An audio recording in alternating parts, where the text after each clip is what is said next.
For this video essay, I wanted to analyze the potato peeling sequence from Jeanne Dielman. Yep, that's right. The 2.5-minute scene of Jeanne Dielman peeling potatoes. Just her, with her potatoes, and potato peeler.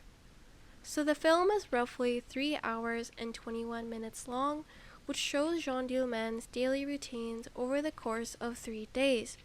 When I initially watched this film, I thought to myself, why? Why is this considered the best movie of all time? What makes it so special? Why am I even watching this? Just why? But I think I get it now. I chose this scene because I believe the scene serves an important purpose other than the fact that it's to show us her potato peeling skills. The scene aligns with the feminist film movement's overarching goal of challenging conventional storytelling techniques and societal norms. I think it presents a raw depiction of women's lives and provokes some sort of examination of gender roles and power structures. So feminist films such as Jeanne Dielman as a whole focuses on the mundane lifestyle and disrupts the traditional storytelling which confronts the viewers to the oppressive nature of the domestic roles. So with that being said, I think I'll move on to the scene analysis. So in this scene, the camera is placed at an eye level, medium close-up shot, which puts us, the viewers, in a familiar and intimate position, as if we're sitting across the table from Jeanne Dielman herself. So as Jeanne Dielman peels her potatoes, her actions gradually become more and more aggressive and intense to the point where I assumed that she would accidentally cut herself. So this intense potato peeling scene contributes to the whole picture of the character. It contributes to Jeanne Dielman's transgression of control.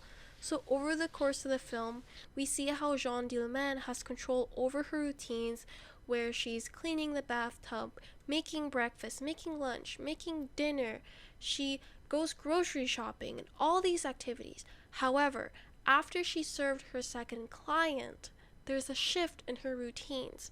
We come to acknowledge these minor changes and see the bigger picture of Jeanne Dielman. She becomes more aggressive and forgetful in her routines, and that these long sequences focus our attention on the smallest gestures which reveal Jeanne Dielman's character. So the sequence is silent, where you can ever so slightly hear the peeling of the potatoes, which again brings our attention to Dielman's action and makes a very intimate space. It's so quiet that it almost feels uncomfortable or unnerving. The color palette is also a washed out palette, which is dominated by the pallid green, the pale yellow, and the lightest powder pink. And these colors allude to the mundaneness of Jeanne Dielman's life and contrast with the bright colors that are associated with femininity in mainstream cinema. Overall, this scene serves to emphasize the overlooked but essential aspects of women's lives, which allows the viewers to reconsider the importance of these daily routines and the social structures that enforce them. It dismantles the romanticized portrayal of women's lives in cinema and reveals a more complex and multi-faced character. So the scene subverts the gaze where we are identifying with Jeanne Dielman due to our constant observation. And it implies a new language of desire which Mulvey discusses. She states how feminist filmmakers such as Ackerman challenge the notion of beauty and conventional aesthetics by experimenting with unconventional sound, editing, and cinematography techniques to stimulate a new kind of pleasure. And that pleasure is associating ourselves and connecting with Jeanne Dielman.